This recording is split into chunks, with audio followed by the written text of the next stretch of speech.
राम राम जी दोस्तों, मंजू हिंदी स्टोरी में आपका स्वागत है। आज की कहानी है मेरी कोक उजाड़ती। लक्ष्मी की शादी बड़े धूमधाम से हुई थी। जब उसने अपने ससुराल में कदम रखा तो उसे लगा जैसे सारी खुशियाँ उसकी झोली में आ गई हों। परिवार संपन्न था, पति प्यार करने वाला दिखता था और उसे लगा कि उसकी ज़िंदगी अब किसी सपने की तरह होगी। शादी के 2 महीने बाद जब लक्ष्मी को पता चला कि वह गर्भवती है तो उसकी खुशी का ठिकाना नहीं रहा। उसने सपनों में अपने आने वाले बच्चे की तस्वीरें देखनी शुरू कर दी थी।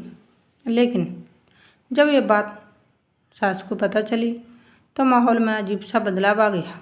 अगले ही दिन उसकी ननद का फ़ोन आया, अभी तो एंजॉय करो भाभी, इतनी जल्दी बच्चे के चक्कर में मत पड़ो। मैंने भी 2 साल तक खुलकर ज़िंदगी जी, 3 बार गर्भपात कराया।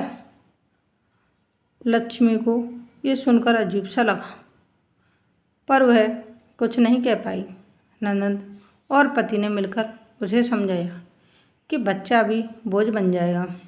वह नई नई बहू थी, ससुराल में ज़्यादा विरोध करने की हिम्मत नहीं थी। पति की चुप्पी और ननद के तर्कों के आगे वह हार गई। और फिर वह दिन भी आया जब लक्ष्मी अस्पताल के ठंडे बिस्तर पर लेटी थी। उसकी कोख से वह नन्ही जान निकाल दी गई जिसे वह प्यार से संजोए जाने वाली थी। वह लौटी तो शरीर हल्का था मगर आत्मा भारी। दिल में एक टीस थी, आंखें आंसुओं से भरी हुई थी। रात को करवटें बदलते हुए उसे ऐसा लगता जैसे उसने खुद अपने बच्चों को मार दिया हो। एक हत्या जो उसने खुद करवाई थी। समय बीतने लगा लेकिन लक्ष्मी की बेचैनी कम नहीं हुई। इस बीच सास बहू के छोटे मोटे झगड़े शुरू हुए। लक्ष्मी को अब यह घर पिंजरा लगने लगा। पति माँ के सामने कुछ नहीं कहता था, बस उसे चुप रहने की सलाह दे देता। लक्ष्मी समझ गई कि अब जो 2 साल उसे एंजॉय करने थे वह अब मानसिक यातना में बदल चुके थे। शायद यह उस मासूम बच्चे की बद्दुआ थी।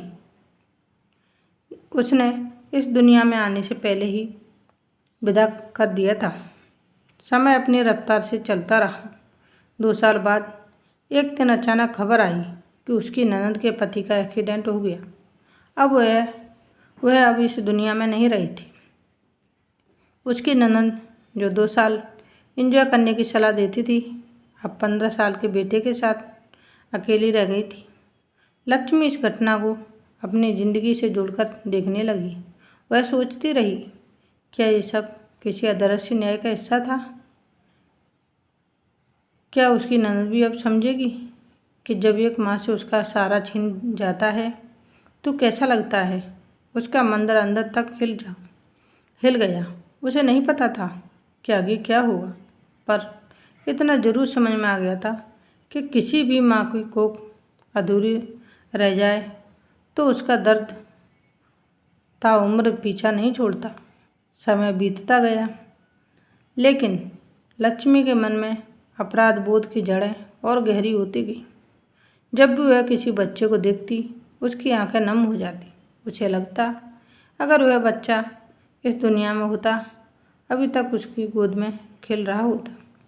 जब वह अपनी ननद को देखती तो उसे एहसास होता कि माँ बनने का सुख और सहारा कितना ज़रूरी है।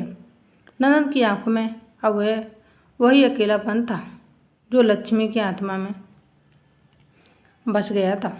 बस एक दिन लक्ष्मी ने हिम्मत जुटाकर अपने पति से कहा, अगर उस दिन तुमने मेरा साथ दिया होता तो आज मेरी कोख सुनी न होती, अपने ही बच्चे की खातिर न बनती।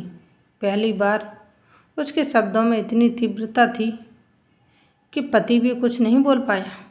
सास अब भी वैसे ही सख्त थी, लेकिन लक्ष्मी ने ठान लिया था कि अगर अगली बार उसकी कोख में कोई संतान जान आएगी तो उसे कोई छीन नहीं सकेगा। इस बार वह खुद के लिए लड़ेगी, क्योंकि अब वह जान चुकी थी कि माँ बनने का सुख इस दुनिया की किसी भी आज़ादी से बड़ा होता है। आज की कहानी यहीं समाप्त होती है। मिलते हैं नई स्टोरी वीडियो के साथ। Thanks for watching. Please like share and subscribe.